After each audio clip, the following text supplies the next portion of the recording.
ఈ రోజు నుంచి నా మీద ఒట్టుగా ఇంకా ఆన్లైన్ గేమ్స్ ఆడను.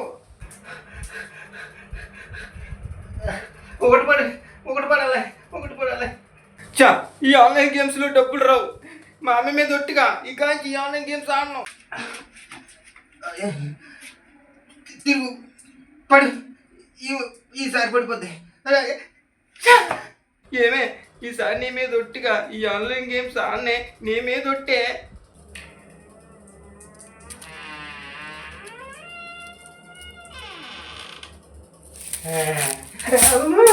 ఆఖరిగా ఫైనల్గా నేను దేవుడి మీద ఒట్టిగా నేను ఇంకా ఈ ఆన్లైన్ గేమ్స్ ఆడను. ఒట్టిగా ఆడను, ప్రామిస్ గా ఈసారి ఆడను.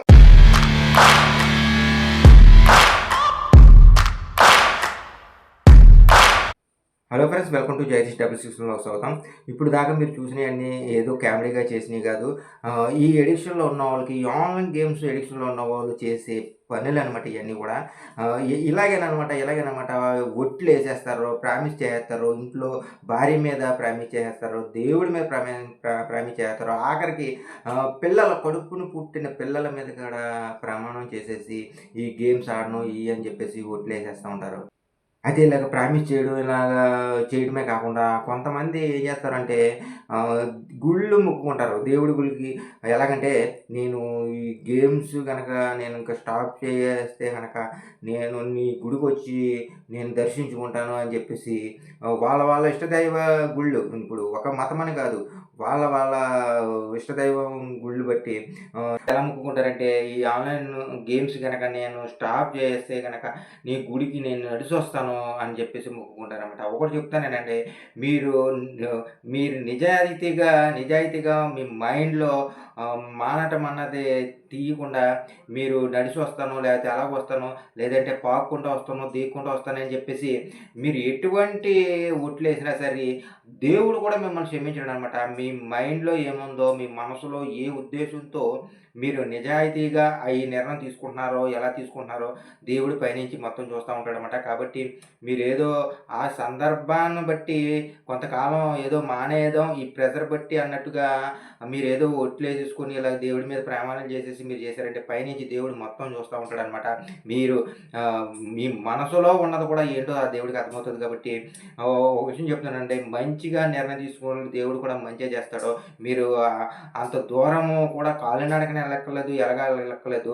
మీరు నిజాయితీగా మీ ఇంట్లో మీ ఇంట్లో ఉన్న దేవుడి ముందు ప్రమాణం చేసుకొని, నేను నిజాయితీగా ఈ రోజు నుంచి నేను ఆడను అని చెప్పేసి మేము మనస్ఫూర్తిగా తీసుకుంటే దేవుడు అక్కడికే వెళ్ళక్కర్లేదు, మీరున్న చుట్టుపక్కల దేవుడు చూస్తాడో, మిమ్మల్ని ఆశీర్వదిస్తాడో. కాబట్టి చెప్తున్నాను, మంచిగా నిర్ణయం తీసుకునే వాళ్ళకి మంచిగా జరుగుతుంది, చెడుగా నిర్ణయం తీసుకున్న వాళ్ళకి ఎప్పటికి కూడా చెడే జరుగుతుంది.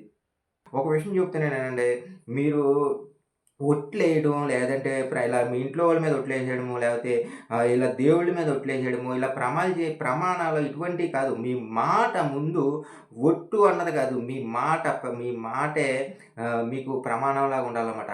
ఒక్కసారి నిర్ణయం తీసుకున్నారంటే అది కట్టుబడి ఉండాలి. అల్లింటప్పుడు మాత్రమే మీరు ఒట్టు అన్నది వేయండి. ఇప్పుడు ఒట్లు వేయడం వల్ల తప్ప ఒప్పు అన్నది కాదు, మీ మైండ్లో ముందు మీరు ఫిక్స్ అవ్వనప్పుడు ఈ గేమ్స్లో నేను లాస్ అవుతున్నాను, నాకు ఈ ఎడిక్షన్ ఇంకా నాకు ఉండకూడదు, నేను ఇంకా ఇందులో నాశనం అవ్వకూడదని మీరు ఎప్పుడైతే పెర్ఫెక్ట్గా మీ మైండ్లో ఒక నిర్ణయం తీసుకుంటారో అదే ఒక బలమైన ప్రామిస్ లాంటిది అనమాట. అందులో ఇంట్లో వాళ్ళని మోసం చేయడం, లేకపోతే ఆఖరికి దేవుని మోసం చేయడం కూడా కాదు, మీకు మీరే మోసపోతున్నారన్నమాట. వాళ్ళ మీద ఒట్లేసి వీళ్ళ మీద ఒట్లేసి ఎవరో చూడట్లేదని మీరు ఆడే ఆటలు మీరు ఆడుతున్నారు. కానీ ఎవరినో మోసం చేయడం కాదు, మీరు మీ జీవితాన్ని మీరే మోసం చేసుకుంటున్నారు. ఇది గుర్తుపెట్టుకోండి. అయితే కొంతమంది ఇలాగా ప్రామిస్ చేస్తారు, ప్రమాణం చేసుకుంటారు, ఒట్లేస్తారు. ఇలా వేసుకున్న తర్వాత కొంతకాలం మానేస్తారు, 1 నెల 2 నెలలు మానేస్తారు. అలా 2 నెలలు మానిన తర్వాత మళ్ళీ ఎడిక్షన్, మళ్ళీ వీళ్ళకి ఎప్పుడైతే ఇలా మానేసిన తర్వాత కొంచెం ఫైనాన్స్ ప్రాబ్లమ్స్ వస్తాయి. నేను కాదని అనట్లేదు, మీరు అంతకుముందు అప్పులు ఈ ఆడటానికి, గేమ్స్ ఆడటానికి అప్పులు చేసేసారు కాబట్టి ఆ అప్పులు తీర్చడానికి మీకు ఇచ్చిన వాళ్ళు ప్రెజర్ చేస్తూ ఉంటారు. ఆ ప్రెజర్ వల్ల మళ్ళీ ఆడాలని చెప్పేసి మీరు మానేసిన తర్వాత ఈ ప్రెజర్ ఎప్పుడైతే పెరుగుతుందో మీరు మళ్ళీ ఆడే మీరు తీర్చాలన్న భ్రమతోటి మళ్ళీ ఆడటానికి వీళ్ళు మానేసినా సరే మళ్ళీ ఆడుతూ ఉంటారనమాట. ఒక విషయం చెప్తాను చూడండి. మీరు ఆల్రెడీ ఇప్పుడు నేను చాలా సార్లు కూడా చెప్పాను ఈ మాట. మీరు ఈ అప్పులు అవ్విందే ఈ గేమ్స్ ఆడి ఈటిల్లో ఈ ఆడటానికి అప్పులు చేసి. అలాంటప్పుడు మళ్ళీ ఈ అప్పులు తీర్చడానికి గేమ్స్ ఆడతాము, ఈ ఆన్‌లైన్ గేమ్స్ ఆడతాము అనంటే ఎలా ఒకసారి ఆలోచించండి. కాబట్టి దయచేసి చెప్తున్నాను.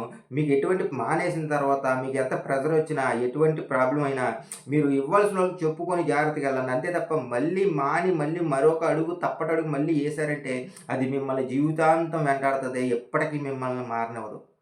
కాబట్టి మీ మాటే మీకు శాసనంగా ఉండాలి. ఒక్కసారి నిర్ణయం తీసుకున్నారంటే అది జీవితాంతం కూడా అలా కట్టుబడి ఉండాలి. వేరే ఆటిల్లో వేరే ఏదన్నా పనుల్లో ఒట్టేసి తప్పినా పర్లేదు తప్ప ఈ గేమ్స్‌లు, ఈ ఆన్‌లైన్ గేమ్స్‌లో మానేస్తాను అని చెప్పి ఒట్టేసి మళ్ళీ గనక దిగారు అంటే అది మీ జీవితాన్ని సర్వనాశనం చేస్తది.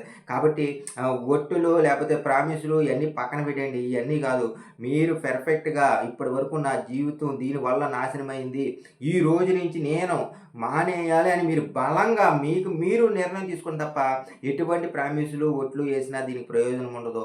కాబట్టి దయచేసి చెప్తున్నాను. బలమైన నిర్ణయం మీరు ఈరోజే బలమైన నిర్ణయం తీసుకోండి. మీ ఎలాగుండాలంటే ఆ నిర్ణయం ఇంకా ఈ జీవితంలో నేను దీన్ని ముట్టుకోను అన్నట్టుగా ఉండాలనమాట. అది బలమైన నిర్ణయం మీ మైండ్‌లో మీరు ఫిక్స్ అవ్వాలి తప్ప ఎక్కడికెళ్ళినా, ఏ గుళ్ళకెళ్ళినా, మీరు ఎవరి మీద ఒట్టేసినా మీకు బ్రెయిన్‌లో గాని, మీ మనసులో గాని బలమైన నిర్ణయం తీసుకోకపోతే ఇయన్నీ కూడా ఇవి అనవసరం అనమాట. ఇంకా కొంతమంది నన్ను ఏమని కామెంట్ చేస్తున్నారంటే, వీడికి ఏమీ తెలీదు. వీడు చెప్పేయన్నీ అబద్ధాలు అయ్యి అని చెప్తున్నారు. నేను ఒక విషయం చెప్తున్నాను వినండి. నా జీవితంలో జరిగిన ప్రతి సంఘటన ఆధారంగానే మీ అందరికీ చెప్తున్నాను తప్ప, నేనేది కూడా ఊహించి కాదు. ఇంకో విషయం ఏంటంటే, వీడికి ఏమీ తెలీదు అని అంటున్నారు. ఓకే. మీరు అన్నట్టుగానే నాకేమీ తెలియకపోయినా నేను ఉన్నది చెప్తున్నాను వినండి. ఒక ఒక ఒక్క మంచి జరగటానికి 100 అబద్ధాలాడినా పర్లేదు తప్ప, ఒక చెడు జరగటానికి ఒక్క అబద్ధం కూడా ఆడకూడదనమాట. కాబట్టి దయచేసి మీరు అర్థం చేసుకోండి.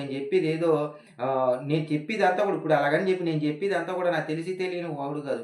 నేనేదైతే ఈ గేమ్స్‌లో ఆడే ఈటిల్లో ఎలాగైతే సతమతమవుతూ స్టెప్‌లుగా నేను ఎదరికొచ్చాను కాబట్టి ముందు ఇలాగ ఉంటాది అని చెప్పి నేను ఒక హెచ్చరిక జారీ చేయడానికి మీ అందరికీ చెప్తున్నాను.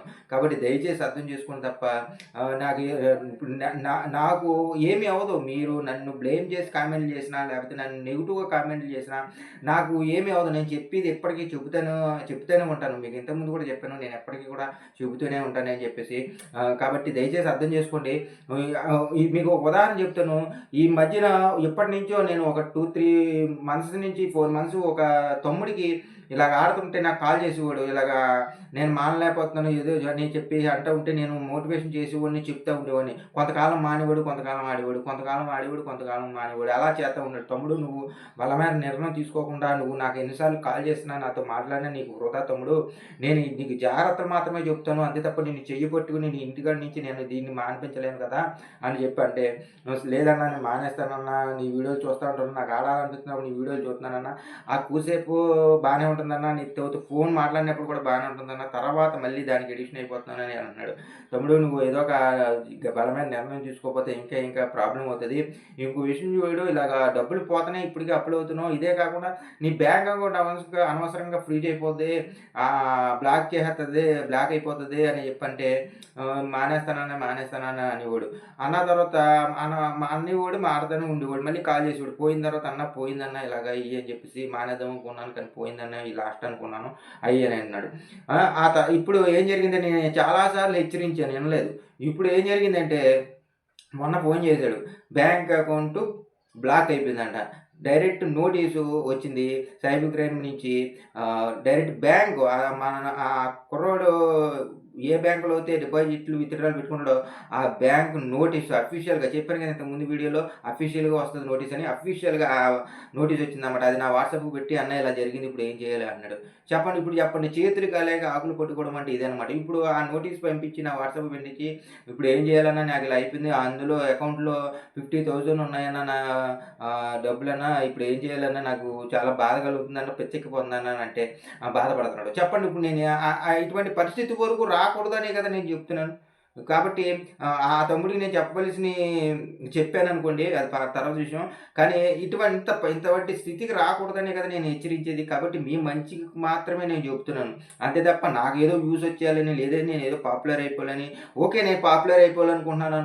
మీరు వ్యూస్ వచ్చేయాలనుకుంటున్నారు. మీరేమనుకున్నా నాకు పర్లేదు గానీ, నేను చెప్పి దాంట్లో మంచుందో, చెడుందో ఒక్కసారి మీ మనసు పెట్టి ఆలోచించండి. అంతే తప్ప ఇంకా మీరు నా నా నా సొంతగా నేనేమన్నా ఆశించి చెప్తున్నాను అనుకుంటే ఇంకా మీ ఇష్టానికి వదిలేస్తున్నాను.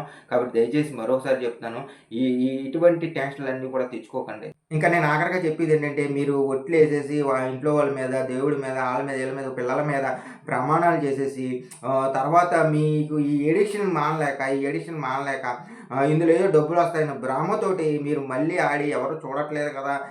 ఎవరు గమనించట్లేదు కదా! అని మీరు ఆడితే వాళ్ళందరిని కూడా మోసం చేయడం కాదు, మీకు మీరే మోసపోతున్నారన్నమాట. కాబట్టి దయచేసి ఈరోజే బలమైన నిర్ణయం ఒకటి తీసుకోండి. ఈ ఆన్‌లైన్ గేమ్స్‌ని స్టాప్ చేయండి. ప్లీజ్ దయచేసి చెప్తున్నాను. మీకోసం, మీ కుటుంబం కోసం ప్లీజ్ దయచేసి మరోసారి చెప్తున్నాను. Please stop online games. Thank you so much. అందరూ బాగుండాలి. అందులో నేను ఉండాలని కోరుకుంటున్నాను. బాయ్.